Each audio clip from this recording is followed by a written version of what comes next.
My wife's affair turned her green. Literally. But what destroyed me wasn't the color.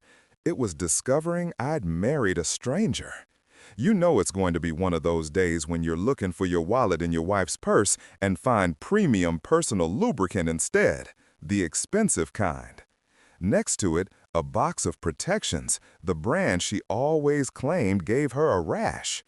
I'm Danny, 35 years old, and I fix laptops for a living here in this sleepy Connecticut town where everyone knows everyone's business. My wife, Lisa? She works as an executive assistant at Morrison & Associates, one of those fancy law firms downtown with marble floors and lawyers who wear watches worth more than my car. Standing in our kitchen that Tuesday morning in early May, holding evidence of my wife's extracurricular activities, I felt something cold settle in my chest. It wasn't rage, not yet.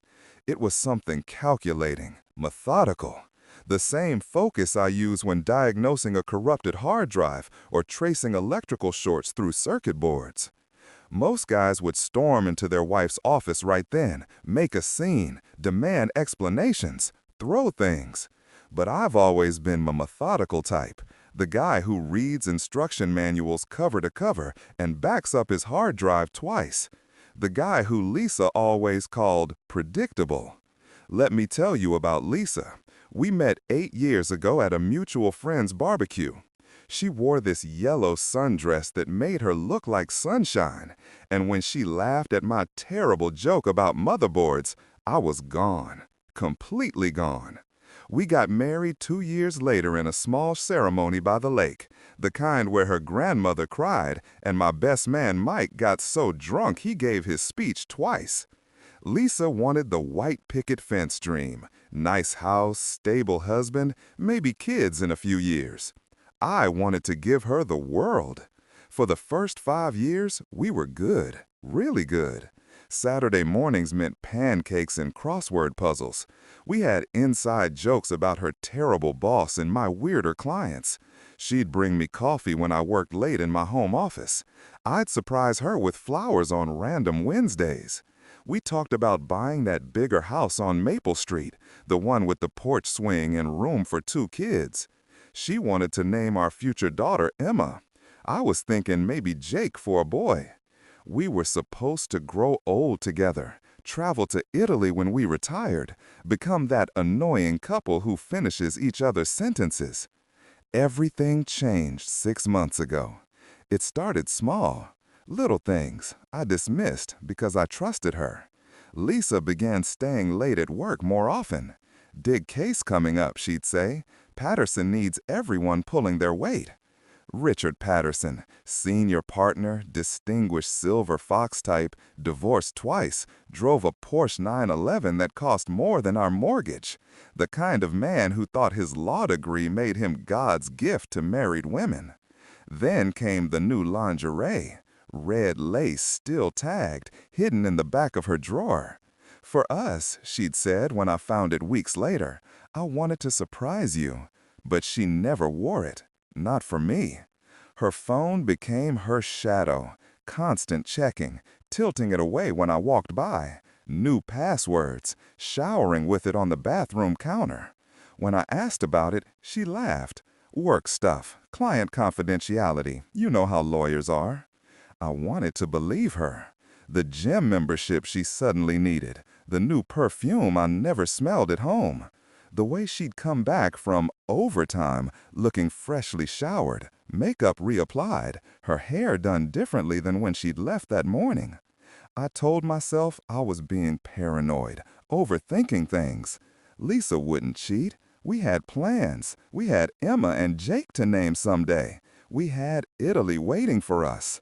But something kept nagging at me, a feeling in my gut that I couldn't shake. The same instinct that tells me when a laptop's problem isn't the battery, but something deeper in the motherboard. I had no idea what was coming. The discovery of that lubricant and those protections changed everything.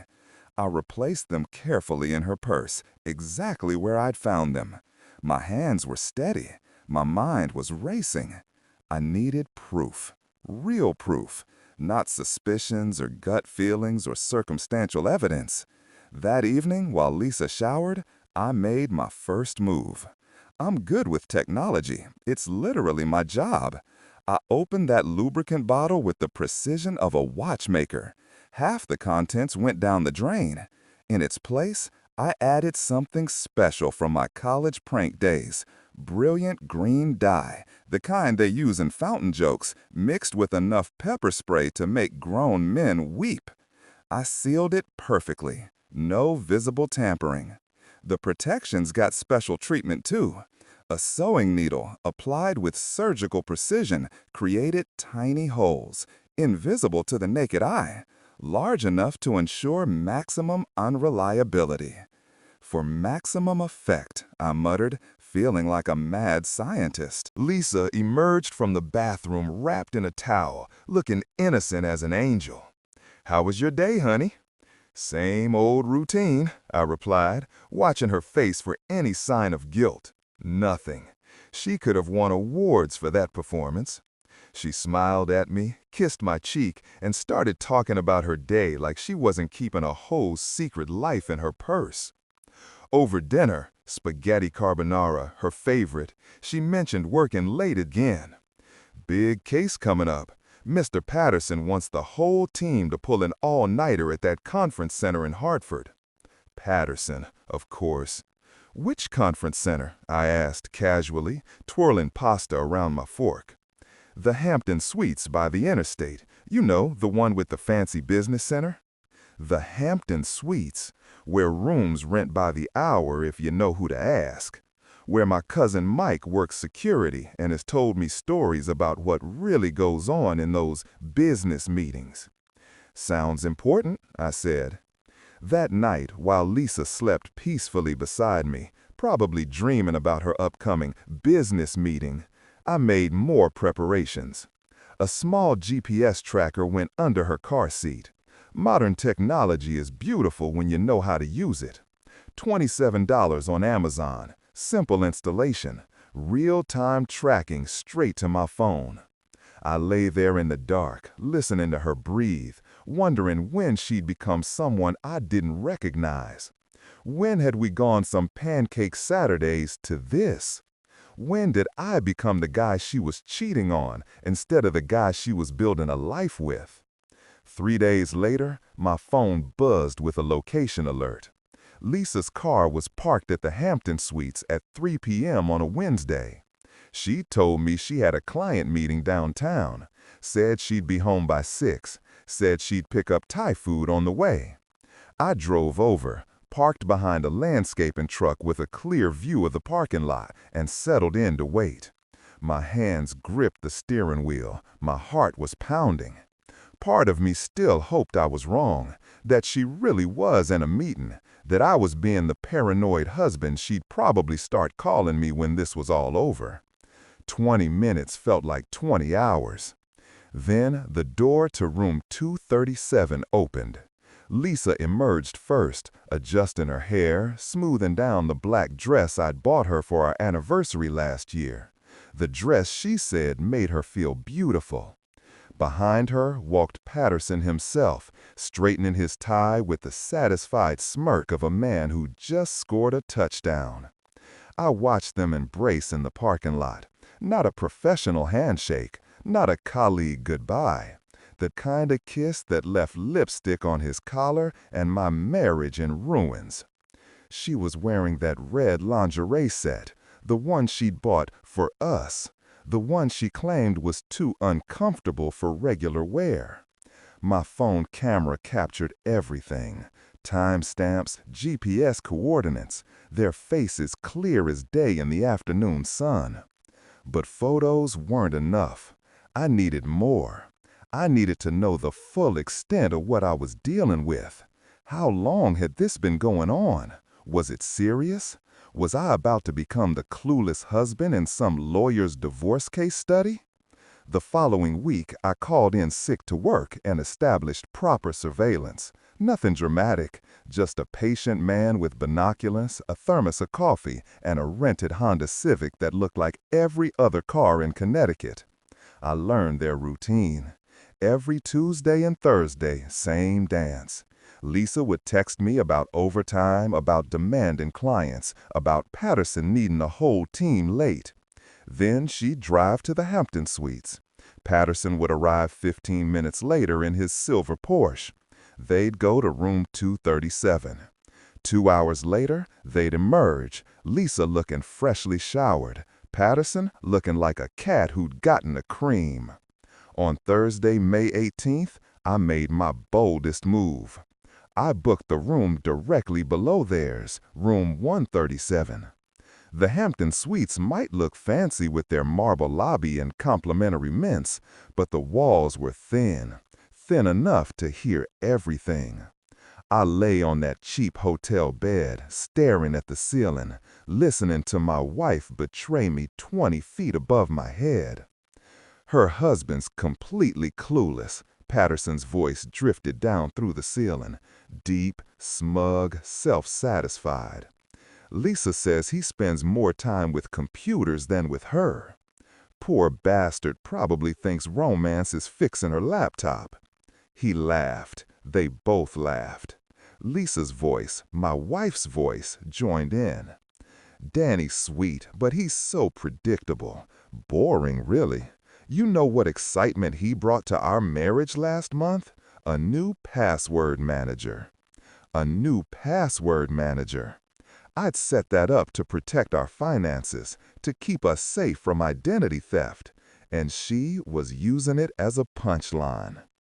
What he doesn't know won't hurt him, Patterson chuckled. That's where he was wrong. For the next hour, I listened to them systematically dismantle my character, my career, even my choice in breakfast cereal. Every insult was another nail in their respective coffins. They talked about how predictable I was, how boring, how I didn't understand ambition or excitement, how I was content fixing other people's computers while Patterson was out there conquering the world. Lisa mentioned how I'd suggested couples counseling last month when I'd noticed us drifting apart. Patterson laughed. Counseling? What are you, married to a therapist? I told him we were fine, Lisa said, that we just needed to reconnect. He believed me. Of course I believed her. She was my wife. You're supposed to believe your wife. When they finally left, Patterson strutting like a peacock, Lisa practically glowing with whatever they'd been doing, I lay there for another 20 minutes. Processing, planning.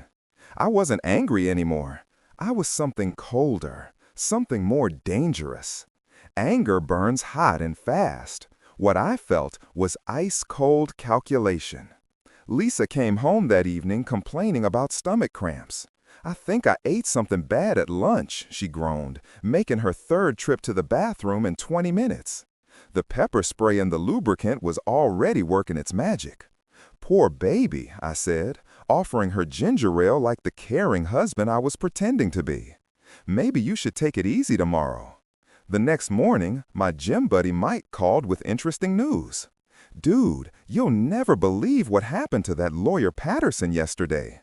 Had some kind of medical emergency during his power lunch at the country club. Explosive digestive issues right there in the middle of the dining room. I nearly choked on my coffee. No kidding. Word is they had to call paramedics. Guy was doubled over, sweating, the whole 9 yards. They're saying it might have been food poisoning. Phase 1 was working perfectly. But I wasn't done. Not even close. 2 weeks later, on a Thursday afternoon, their regular schedule, Lisa came home pale and shaking. She sat me down at our kitchen table, her hands trembling. Her eyes were wide with something between fear and panic. "Danny, we need to talk," she whispered. "Something happened." I felt my heart rate spike, but kept my expression neutral. Concerned, caring. What kind of something? There was an incident at the hotel today. Her voice was barely audible. She wouldn't meet my eyes. Richard and we were having a meeting, and something went terribly wrong. What kind of wrong? I asked, though I already knew. Lisa's face crumpled. We both ended up in the emergency room. There was some kind of chemical reaction. We're both covered in this green stuff that won't wash off. Her voice broke. It burns, Danny. It burns everywhere. I had to bite the inside of my cheek to keep from grinning. Chemical reaction? I made my voice concerned, confused. What do you mean green stuff? The doctor said it looks like industrial dye mixed with irritants. Richard thinks someone sabotaged us. She was crying now, real tears streaming down her face, cutting tracks through the faint green tint I could see on her skin. He wants to call the police, maybe hire a private investigator. That's terrible, I said, mustering all the concern I could fake. Are you okay? Do you need to go back to the hospital? She shook her head. I already went. They gave me some cream for the burning, but the green, they say it might take weeks to fade completely. Weeks. Perfect. That evening, while Lisa soaked in an oatmeal bath trying to ease the irritation, I got a call from my cousin Mike, who works security at the Hampton Suites. Danny, you gotta hear this, Mike whispered, clearly calling from somewhere private. We had the craziest incident today. 2 people in room 237 had some kind of medical emergency. Paramedics said they'd never seen anything like it. Both victims covered head to toe in bright green dye, screaming about burning sensations. That's wild, I replied, keeping my voice carefully neutral. Here's the kicker. It happened during what was obviously an affair. Guy's a big-shot lawyer, woman's married to someone else. Both of them trying to explain to paramedics why they were in a hotel room together, covered in mystery chemicals in their underwear. Sounds embarrassing. Embarrassing doesn't cover it. There were other guests filming with their phones. This thing's going viral on social media. Green lovers caught in chemical romance is literally trending on TikTok. I hung up and checked social media. Sure enough, there it was. Blurry cell phone footage of 2 green-tinted people being loaded into ambulances. Patterson trying to hide his face, Lisa crying. The comments were brutal. Hilarious, but brutal. The next morning, I woke to find Lisa in the bathroom, scrubbing her skin raw. The green had intensified overnight. She looked like an extra from a sci-fi movie. Her hands were shaking as she tried another bottle of makeup remover. It won't come off, she sobbed. Nothing works. Everyone's going to see. Everyone's going to know. Know what? She looked at me through the mirror. For a moment, I thought she might confess everything, tell me the truth, beg for forgiveness. But she didn't. That I was in the wrong place, she said, with the wrong person, doing the wrong thing. Still not the truth, still dancing around it. My phone buzzed, then again and again.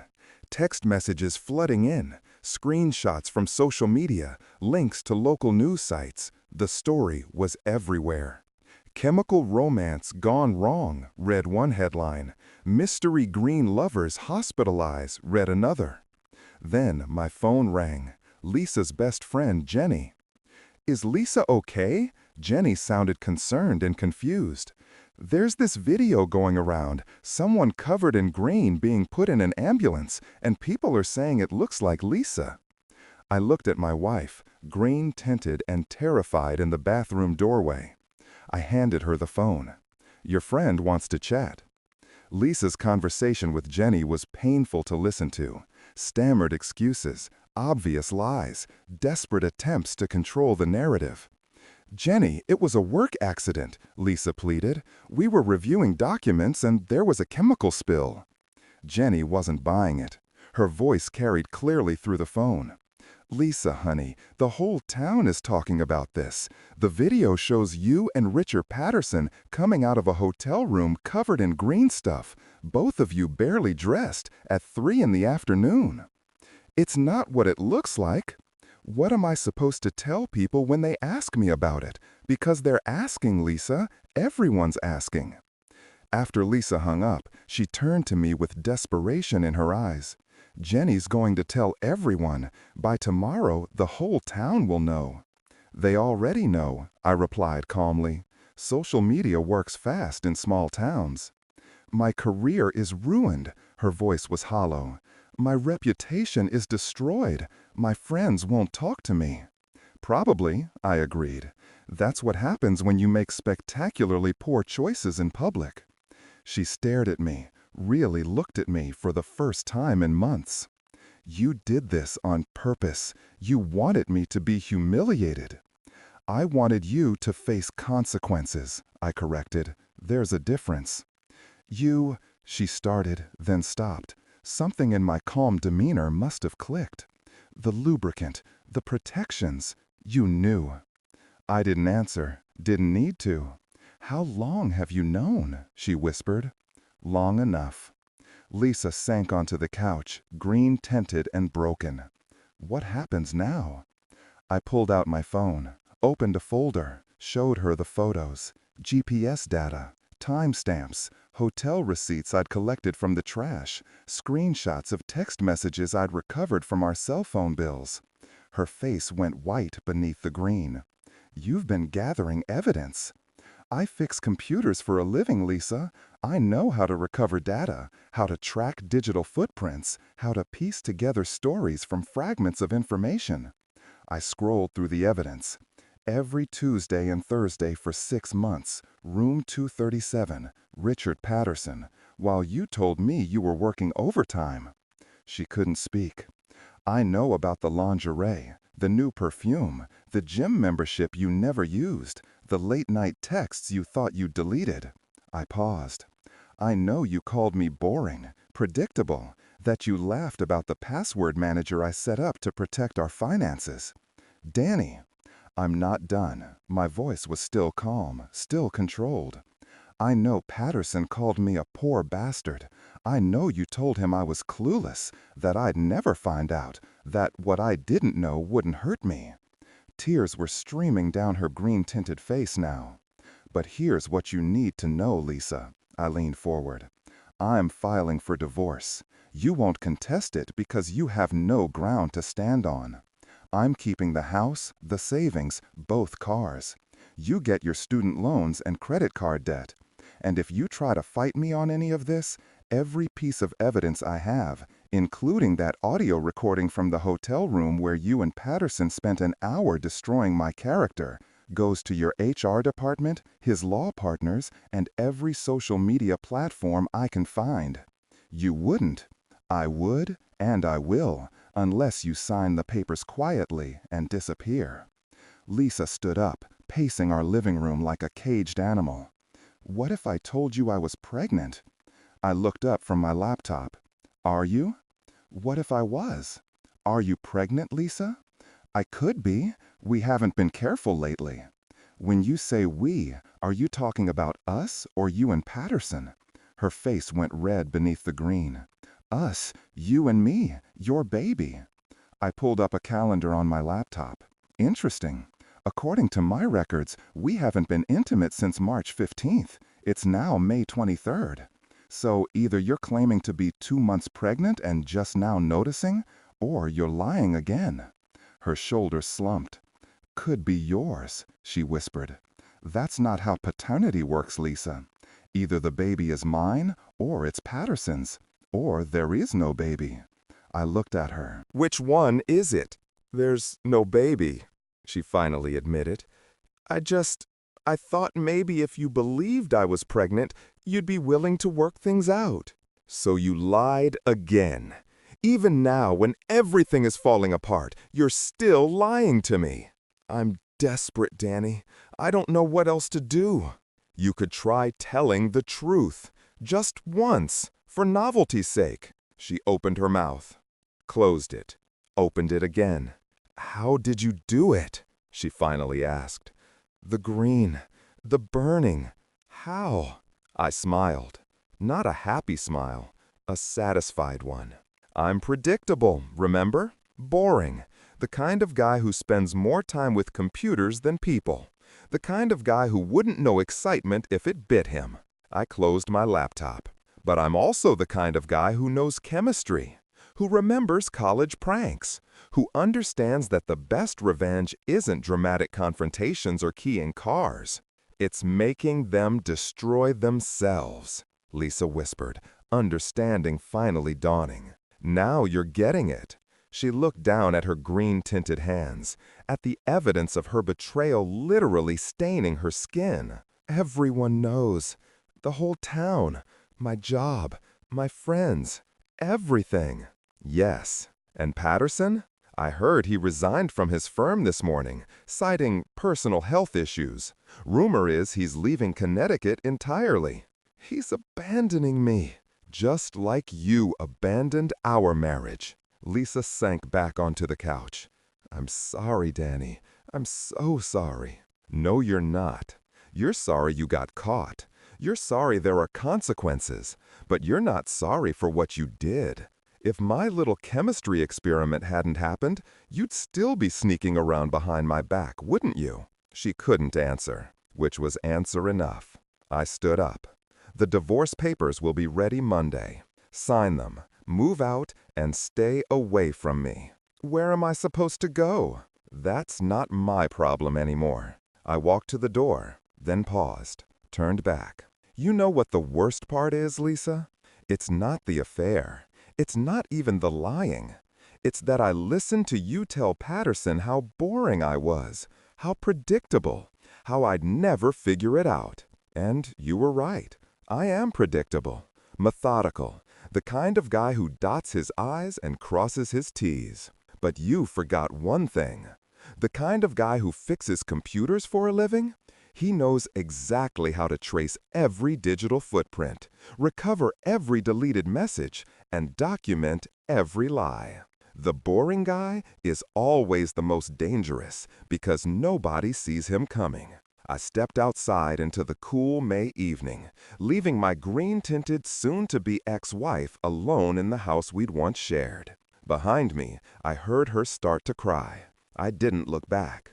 Because somewhere between finding that lubricant in her purse and watching her covered in brilliant green dye, I'd stopped being her husband and started being something else entirely. The methodical type. The guy who plans, who executes, who wins. And Lisa? She was about to discover that the most dangerous thing you can do to a predictable man is underestimate him. But that wasn't the worst part. The worst part was what I discovered the next morning when I checked my email. An anonymous message. No subject line, just an attachment. I clicked it open. My blood ran cold. Because what I was looking at changed everything I thought I knew about Lisa's affair. Everything. I stared at my laptop screen, my coffee going cold in my hand. The anonymous email had no subject line, no message. Just an attachment. A video file. Timestamp, May 10th, 2:47 p.m. 2 weeks before the green incident. My cursor hovered over it for a full minute before I clicked. The video was security camera footage from what looked like a parking garage. Grainy, but clear enough. I watched Patterson's silver Porsche pull into a spot. He got out, straightened his tie, checked his watch. Normal. Then a second car pulled in next to him. Not Lisa's car, a red BMW. A woman got out, blonde, younger than Lisa. They embraced, kissed. Not a friendly peck, the kind of kiss that told me everything I needed to know.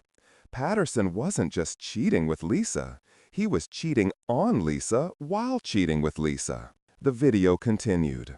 They walked toward what looked like a hotel entrance, his hand on her lower back, her laughing at something he said. The same satisfied smirk he'd worn when leaving room 237 with my wife. I sat back in my chair, processing. Lisa wasn't Patterson's affair. She was one of Patterson's affairs. Plural. My phone was in my hand before I realized I was calling Mike. He answered on the second ring. Yeah? The Hampton Suites, room 237.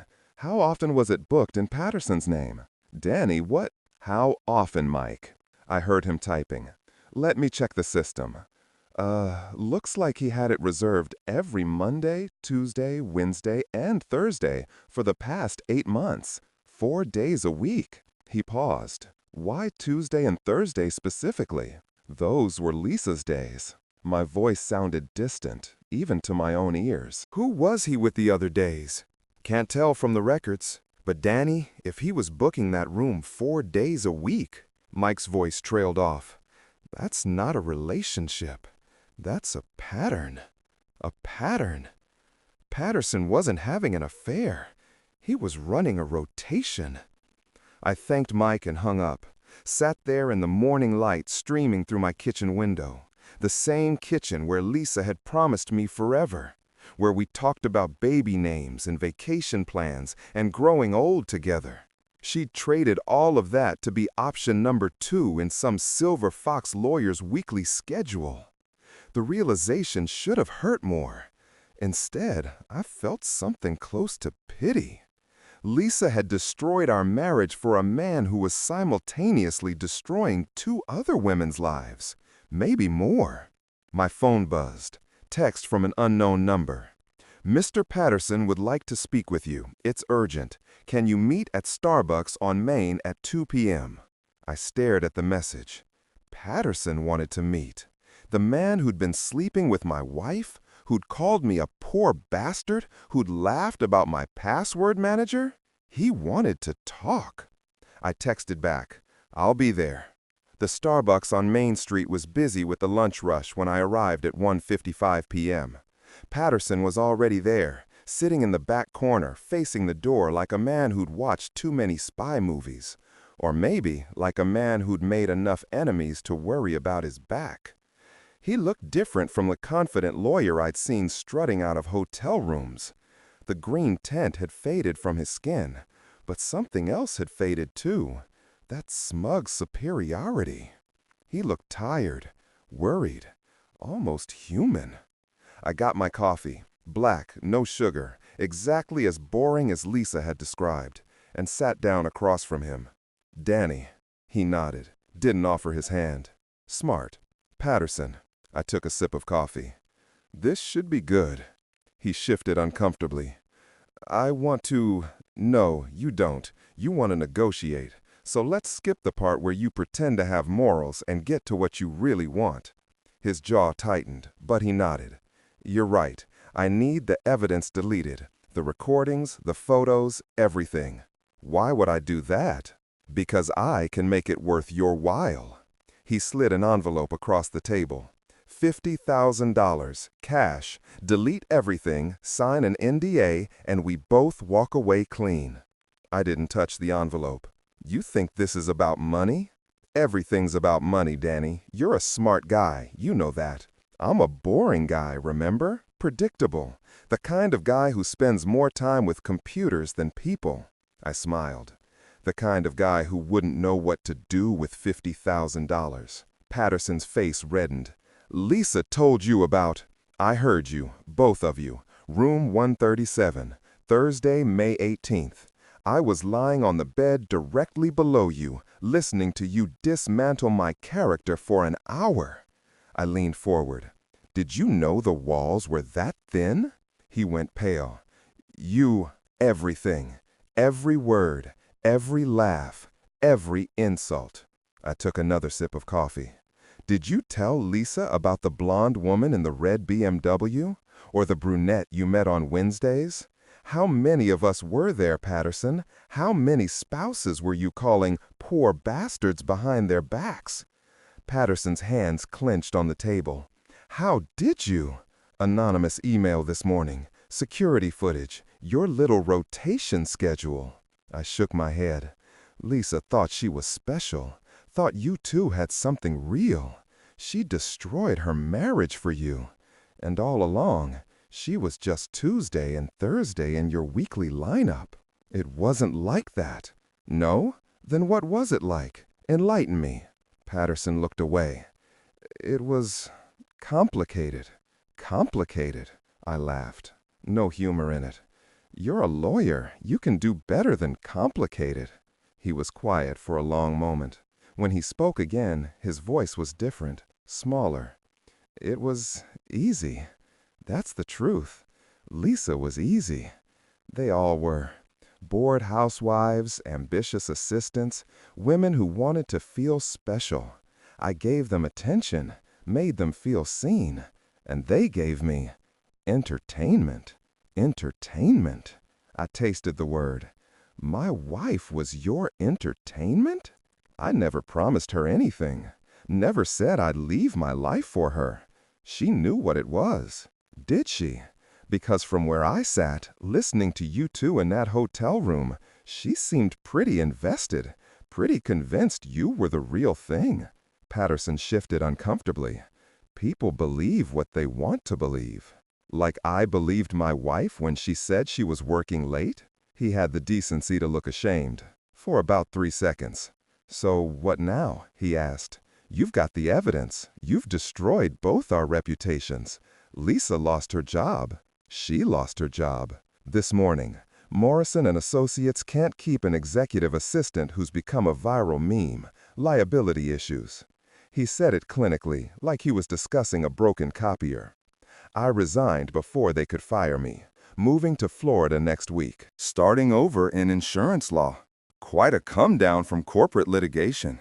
Yeah, well, he gestured vaguely. That's what happens when you become a cautionary tale. We sat in silence for a moment. The Starbucks bustled around us. Normal people living normal lives. No green dye, no affairs, no anonymous videos revealing secret rotation schedules. Keep your $50,000, I finally said. I don't want your money. Then what do you want? I thought about it. What did I want? Justice? Revenge? Some Hollywood ending where everyone got what they deserved? I want you to answer one question honestly, I said. Just one. Patterson waited. Did you love any of them? Even a little? He looked surprised, then thoughtful. Then, and this was the worst part, he shook his head. No, it was never about love. It was about power, I guess. Control. The thrill of getting away with something. He met my eyes. I know that makes me a terrible person. I know there's no excuse. But you asked for honesty, so there it is. I stood up. Thanks for the coffee, Patterson. Wait, the evidence? I'll think about it. I grabbed my keys. Enjoy Florida. I walked out, leaving him sitting there with his envelope of cash and his empty apologies. I drove home in a daze, processing. The affair had been bad enough, but knowing Lisa had given up everything for a man who viewed her as entertainment, for a man who was simultaneously running the same game on multiple women, who felt nothing but the thrill of getting away with something, it made everything worse. And somehow better, because at least now I knew for certain this wasn't about me, wasn't about anything I did or didn't do. Lisa's choice to cheat wasn't because I was boring or predictable or spent too much time fixing computers. It was because Patterson saw an opportunity and Lisa couldn't see past the fantasy. When I got home, Lisa's car was in the driveway. I found her in the bedroom, packing. The green had almost completely faded from her skin, replaced by a yellowish tint that somehow looked worse. You lost your job, I said from the doorway. She didn't look up. Yes. Patterson's moving to Florida. I know. He told you? Texted me this morning. Said it was getting too complicated here, that we should take a break. She laughed bitterly. A break? After 6 months of throwing away my marriage for hotel rooms, he wants to take a break? I leaned against the doorframe. Did you know about the others? She froze. What others? The blonde, the brunette, Patterson's other affairs. You were Tuesday and Thursday. They had the rest of the week. Lisa sank onto the bed. You're lying. I pulled out my phone, showed her the video, watched her face crumble as she realized the truth. He said I was special, she whispered, that we had something real, that he was going to leave his practice eventually, move somewhere new, and we could be together. He told you what you wanted to hear, just like he told them, just like he probably told his ex-wives before the divorces. I gave up everything. Her voice was hollow. My marriage, my job, my friends, my reputation, all of it. For this? Yeah, you did. She looked up at me with red-rimmed eyes. Aren't you gonna say I told you so? That you were right? That I got what I deserved? Would it help? No. Then what's the point? I shrugged. You made your choices, Lisa. Now you're living with the consequences. That's how it works. I'm sorry, she said, for everything, for lying, for cheating, for throwing away what we had. Are you? Or are you just sorry it didn't work out the way you wanted? She couldn't answer. I spoke with Patterson today, I said. He offered me $50,000 to delete all the evidence, to sign an NDA and make this go away. Her eyes widened. What did you say? I'm still deciding. I pushed off the doorframe. But here's what I know. I don't need his money. I don't need revenge. I don't need anything from either of you, except to never see you again. Danny, the divorce papers are ready. Sign them. Move out by Friday. And then we're done. Where am I supposed to go? Jenny offered you her spare room. Take it. Figure out your life. Get a job. Rebuild. I honestly don't care as long as you're not here. She nodded, defeated. The house, the savings, the cars. You're really taking everything? You really want to fight me on this? With the evidence I have? With the video of you and Patterson trending on social media? With your reputation already destroyed? I shook my head. Take the deal, Lisa. It's better than you deserve. She knew I was right. Okay, I'll sign. Good. I turned to leave, then paused. One more thing. Did you ever love me? Really love me? Or was I just safe? The boring guy you could always come back to when the excitement didn't work out. Lisa took a long time to answer. When she did, her voice was barely a whisper. I thought I did, in the beginning, but somewhere along the way, I convinced myself I wanted more, deserved more. And by the time I realized what I was throwing away, she looked up at me. It was already gone. Yeah, I said, it was. The divorce was finalized 6 weeks later. Lisa moved to an apartment complex in Hartford, got a job at a call center answering customer complaints. Her social media profiles disappeared. She changed her phone number, effectively vanished from the life we'd built together. Patterson did move to Florida. Last I heard from Mike, he was doing insurance fraud cases in Tampa, a far cry from the high-powered corporate litigation he'd left behind. The blonde woman in the red BMW turned out to be another lawyer at his old firm. She filed a harassment complaint. It didn't go anywhere legally, but it didn't need to. His reputation was already ruined. As for the evidence, I kept it, backed up in 3 different locations, just in case either of them ever tried to rewrite history. But I never released it publicly. Didn't need to. The viral videos from the hotel were enough. The town had its story, the cautionary tale of the Green Affair. 3 months after the divorce, I was sitting at Murphy's Tavern with Mike, watching a basketball game and enjoying the first peaceful evening I'd had in what felt like years. Ever wonder what would have happened if you just confronted her? Mike asked. Instead of the whole green dye thing? Every day, I admitted. But then I remember listening to them trash me in that hotel room. Remember Patterson calling me a poor bastard. Remember Lisa laughing about my password manager. I took a sip of beer.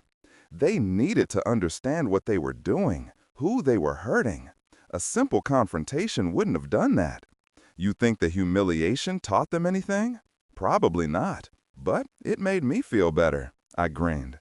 And watching them both turn green? Priceless. Mike laughed. You're a diabolical bastard, you know that. I'm a methodical bastard. There's a difference. My phone buzzed. Text from an unknown number. Danny, this is Lisa. I know you probably don't want to hear from me, but I need you to know something. I realize now what I lost when I lost you. Richard was never going to leave his world for me. He was never going to choose me over his reputation. I threw away 8 years of marriage for 6 months of lies. I know you'll never forgive me, and I don't deserve forgiveness, but I wanted you to know that I understand now what I had, what I destroyed. I hope you find someone who appreciates you the way I should have." I showed Mike the text. "You going to respond?" he asked. I deleted the message. What's the point? She had 8 years to appreciate me. She chose Patterson instead. That's on her. Cold. Honest. I finished my beer. I spent too long trying to understand why I wasn't enough, why she needed more, why boring and predictable wasn't good enough. I signaled for another beer. Then I realized it was never about me.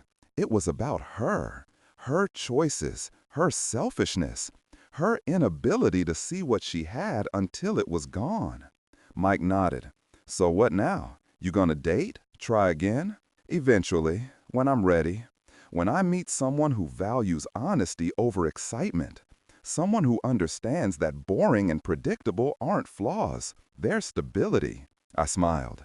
"Someone who won't cheat on me in hotel rooms and mock my password managers." Fair standard.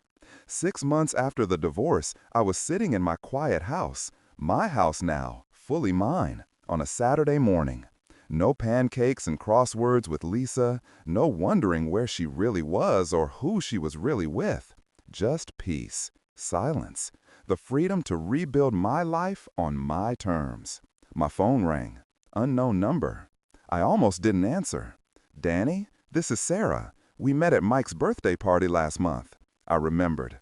Brunette, worked in marketing, laughed at my terrible jokes about motherboards. We talked about 90s sitcoms and the best pizza places in Connecticut. "Hey Sarah, what's up? I was wondering if you wanted to grab coffee sometime. Just coffee, nothing heavy. I know you went through a lot recently." "The Green affair?" I said. "Yeah, that was me. My wife. Ex-wife. I know, everyone knows." She paused. "If it helps, most people think you're kind of a legend for it." I laughed. "A legend? For turning my cheating wife green? For standing up for yourself? For not letting them get away with it? For," she hesitated, "for proving that the boring, predictable guy is always more dangerous than people think. Is that a compliment?" "It's a fact. So, coffee?" I thought about it. About Lisa's text saying she hoped I'd find someone who appreciated me. About Patterson's admission that it was never about love, just power and control. About spending the last 8 years building a life with someone who didn't value it. "Yeah," I said. "Coffee sounds good." "Great. How about Tuesday at 2? "Tuesday works." I smiled. "And Sarah, I should probably mention that I'm still pretty boring and predictable."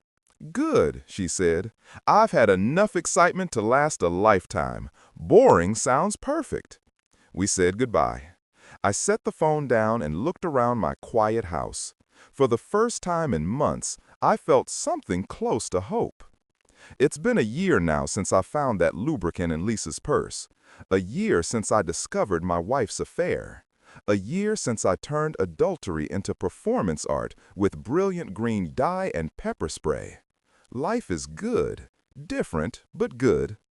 I'm still fixing laptops in the same sleepy Connecticut town where everyone knows everyone's business. Still the methodical type. Still backing up my hard drive twice. Still boring and predictable. Sarah and I have been dating for 6 months. We take things slow. She knows my story, knows what Lisa did, knows about the green dye and the recordings and the viral videos. She thinks it's hilarious, says she would have done worse. We don't have grand adventures or exciting scandals. We have Saturday morning pancakes and crossword puzzles. We watch movies and argue about pizza toppings. We talk about our days and our dreams and our fears. It's boring. It's predictable. It's perfect. Lisa texted me once more, 3 months ago. Asked if we could meet for closure. I didn't respond. There's nothing left to say. She made her choices. I made mine. We're both living with the consequences.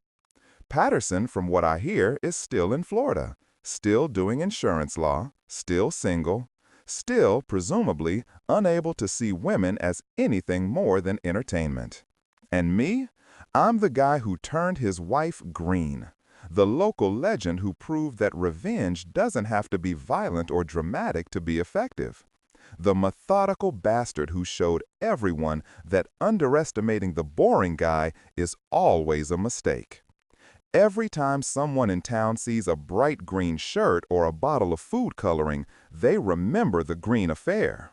They remember what happens when you betray someone who knows chemistry and has access to your personal items. Lisa and Patterson became a cautionary tale, a reminder that in small towns, secrets don't stay secret for long, that affairs have consequences, that the person you're cheating on might be smarter, more patient, and more creative than you ever imagined. I got my house, my peace of mind, my dignity, and a new relationship built on honesty instead of lies. They got green skin, destroyed reputations, lost careers, and viral infamy. Some people might say I went too far, that turning someone green and destroying their career was excessive punishment for an affair. But those people didn't spend months being systematically lied to and humiliated. They didn't discover evidence of betrayal while looking for car keys. They didn't hear their spouse laughing about their inadequacies with their lover. I gave Lisa and Patterson exactly what they gave me, a masterclass in consequences. The only difference was mine came with a dash of brilliant green for emphasis.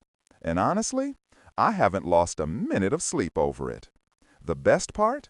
Every time someone mentions the green affair, and they still do regularly, I just smile and change the subject. Let them wonder. Let them speculate. Let them tell their version of the story where the boring, predictable computer guy turned his cheating wife into a viral sensation. Because at the end of the day, I didn't just survive my wife's betrayal. I turned it into art. And that, more than anything else, is why I can sit here in my quiet house with my quiet life and feel genuinely, completely, perfectly happy.